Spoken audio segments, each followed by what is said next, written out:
Let's go on to the validation worksheet. Now, I used to work in a capacity where I would send a worksheet out to 50 different sales reps, expect them to fill out a forecast, and send it back to me. It was amazing to me that I could send a worksheet out and have 50 people type the word Northeast, and it would come back to me spelled 8 different ways. There was N period, E period, capital N, capital E, N space, E space, everything. I would spend so much time just trying to get this data to all look the same so I could use it in a pivot table. If you are in a similar situation where you're sending data out to other people, you can use the data validation commands to provide the people with a drop-down. Let me show you how it works. Go to the Data tab and choose Data Validation. Initially, all 17 billion cells in the worksheet are set up to allow any value, but you're allowed to create new rules. Open the drop-down, and you can see that you can specify that it should be a whole number, a decimal, a date, time, certain text length, or in this case, we want to use a list. Now you have a couple of options. You can actually type the list right here in the source box, or you could have the list far off to the right-hand side where no one will see it. By default, Excel says it's going to ignore the blanks and offer an in-cell drop-down. That's a great feature. Watch how it works. When I click into that cell, Excel gives me a drop-down. Hopefully, the people filling out the form will be tempted to go to the drop-down and choose from the list. If they instead try and type their own thing, Excel won't let them enter the value. Now, there's a few settings within data validation that you should be aware of. Let's go back to the Data Validation tab. On the Error Alert tab, you can actually customize the error that shows up. You can encourage them to please choose from the list.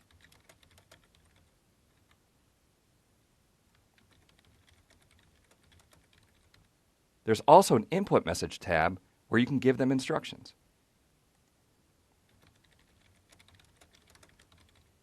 You can even make it sound like you're doing them a favor.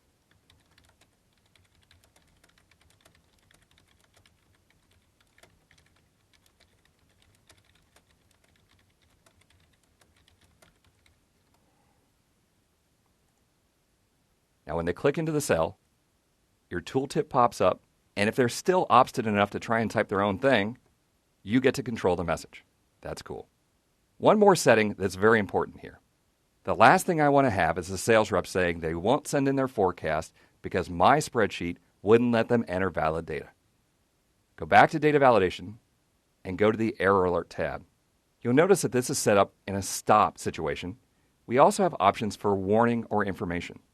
If you choose warning, they'll get a message saying, hey, you typed something that's not in our list. But if you're smarter than us and you're sure that this is valid, it's a brand new region, there was just a reorg last night, and you need to get your forecast in, then click yes. Now, they'll actually have to click yes because the no button will be on by default. There's another setting, the information setting. In this case, the message will come up and say, hey, this isn't what we were expecting, and all they have to do is click OK, and it allows them to enter the other data. Let's go on to the next worksheet. Now, one of the great parts about my job is that I get to see spreadsheets from people all over the world. One fellow sent in a spreadsheet that I thought made very cool use of data validation. He didn't specify any criteria at all, but what he used was the Input Message tab. Click in cell B3 and choose Data Validation. Go to Input Message and provide instructions for the person filling out the worksheet.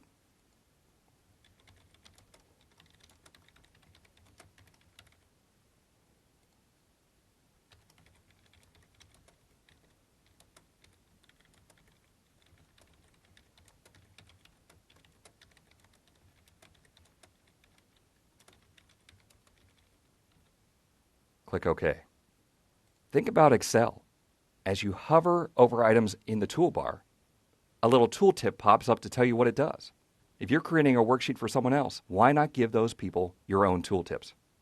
As the person clicks on a cell, they get to see your tooltip with your instructions. Try it. I've set up a few other tooltips already using data validation. Rather than just the headings in column A, the tooltip tells them exactly why we need the information to help them fill out the form better. Of course, when it prints, the tooltips aren't there.